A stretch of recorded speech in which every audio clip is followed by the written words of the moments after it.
The Black Arrow, Part 2. On the last dinner in my employ at the palace, the Duchess, quite surprisingly, had invited the mayor of Maliva and Master Hyomaste himself among her other guests. The servants' gossip was manic. The mayor had been there before, albeit very irregularly, but Hyomaste's presence was unthinkable. What could she mean by such a conciliatory gesture?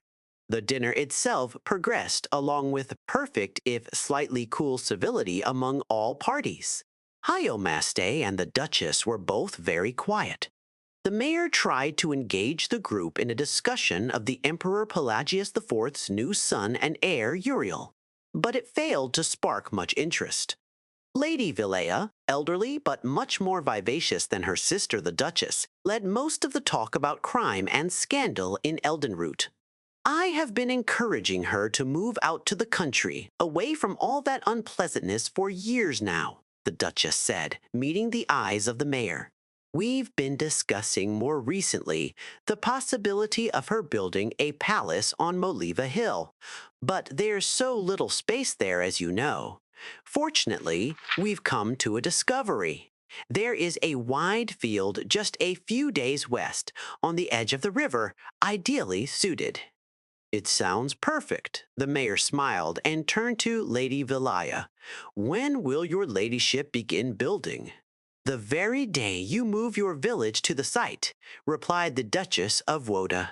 The mayor turned to her to see if she was joking. She obviously was not. Think of how much more commerce you could bring to your village if you were close to the river, said Lady Villia jovially. And Master Hyomaste's students could have easier access to his fine school. Everyone would benefit. I know it would put my sister's heart to ease if there was less trespassing and poaching on her lands. There is no poaching or trespassing on your lands now, Your Grace, frowned Hyomaste. You do not own the jungle, nor will you. The villagers may be persuaded to leave, that I don't know, but my school will stay where it is. The dinner party never really recovered happily. Hyomaste and the mayor excused themselves, and my services, such as they were not needed in the drawing room where the group went to have their drinks. There was no laughter to be heard through the walls that evening. The next day, even though there was a dinner planned for the evening, I left on my usual walk to Moliva. Before I had even reached the drawbridge, the guard held me back. Where are you going, Gorgic? Not to the village, are you? Why not? He pointed to the plume of smoke in the distance. A fire broke out very early this morning, and it's still going. Apparently, it started at Master Hyomaste's school. It looks like the work of some traveling brigands. Blessed Stendar, I cried. Are the students alive? No one knows, but it'd be a miracle if any survived. It was late, and most everyone was sleeping. I know they've already found the master's body, or what was left of it, and they also found that girl, your friend, Prolissa. I spent the day in a state of shock. It seemed inconceivable what my instinct told me, that the two noble old ladies, Lady Villa and the Duchess of Woda, had arranged for a village and school that irritated them to be reduced to ashes. At dinner, they mentioned the fire in Moliva only very briefly, as if it were not news at all. But I did see the Duchess smile for the first time ever. It was a smile I will never forget until the day I die. The next morning, I had resolved to go to the village and see if I could be of any assistance to the survivors. I was passing through the servants' hall to the grand foyer when I heard the sound of a group of people ahead. The guards and most of the servants were there, pointing at the portrait of the Duchess that hung in the center of the hall.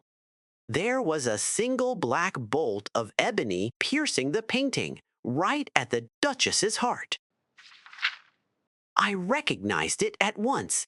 It was one of Miss Sun Akin's arrows I had seen in his quiver. Forged, he said, in the bowels of Dagoth, itself. My first reaction was relief. The Dunmer who had been kind enough to give me a ride to the palace had survived the fire. My second reaction was echoed by all present in the hall. How had the vandal gotten past the guards, the gate, the moat, and the massive iron door? The Duchess, arriving shortly after I, was clearly furious, though she was too well bred to show it. But by raising her web-thin eyebrows, she wasted no time in assigning all her servants to new duties to keep the palace grounds guarded at all times. We were given regular shifts and precise, narrow patrols. The next morning, despite all precautions, there was another black arrow piercing the Duchess's portrait. So it continued for a week's time. The Duchess saw to it that at least one person was always present in the foyer.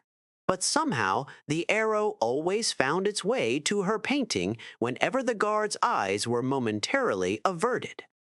A complex series of signals were devised, so each patrol could report back any sounds or disturbances they encountered during their vigil. At first, the Duchess arranged them so her Castellan would receive record of any disturbances during the day, and the chief of the guard during the night.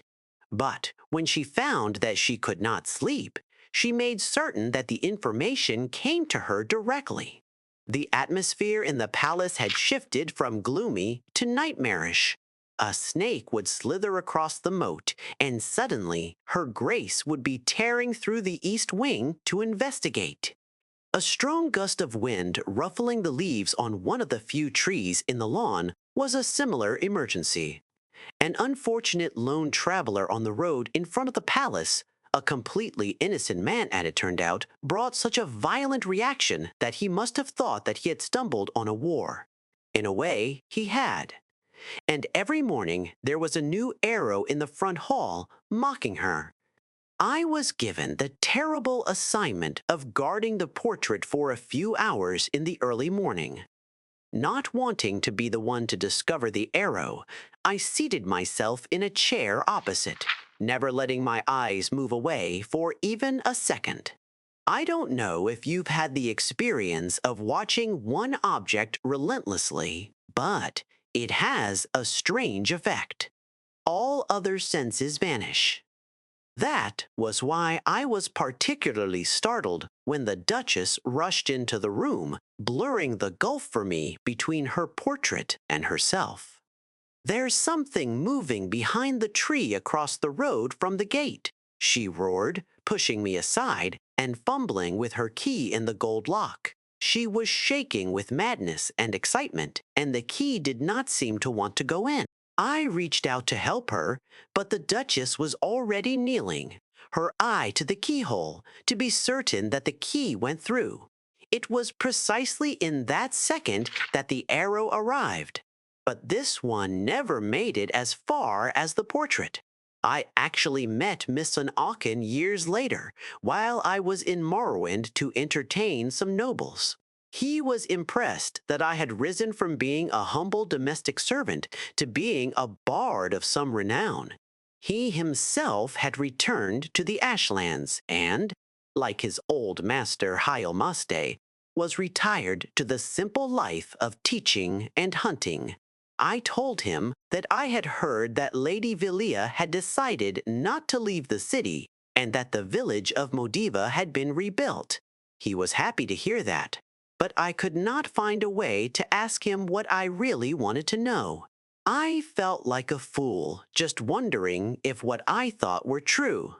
That he had been behind Prolissa's tree across the road from the gate every morning that summer, firing an arrow through the gate, across the lawn, across the moat, through a keyhole, and into a portrait of the Duchess of Woda, until he struck the Duchess herself.